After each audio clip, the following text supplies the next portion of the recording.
অনেক বছর আগে মানুষ আকাশে উঠতে পারত না। তারা শুধু পাখিদের উঠতে দেখত আর ভাবত, আমরাও যদি একদিন আকাশে উঠতে পারতাম। সেই সময় দুই ভাই ছিল, অরভিল রাইট এবং উইলবার রাইট। তারা ছোটবেলা থেকেই পাখিদের উড়া খুব মন দিয়ে লক্ষ্য করত। একদিন তারা সিদ্ধান্ত নিল, মানুষকেও আকাশে উঠতে সাহায্য করবে এমন একটি যন্ত্র তারা বানাবেই। তারা ছোট ছোট মডেল বানিয়ে বারবার পরীক্ষা করতে লাগলো। অনেকবার তাদের চেষ্টা ব্যর্থ হলো, তবুও তারা কখনো হাল ছাড়েনি। অবশেষে তারা তৈরি করল ইতিহাসের প্রথম উড়োজাহাজ, রাইট ফ্লায়ার।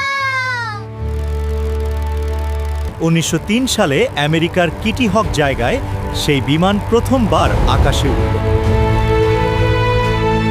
আজ আমরা কয়েক ঘন্টার মধ্যে এক দেশ থেকে অন্য দেশে উড়ে যেতে পারি। এই সব কিছু সম্ভব হয়েছে দুই ভাইয়ের স্বপ্ন এবং কঠোর পরিশ্রমের কারণে।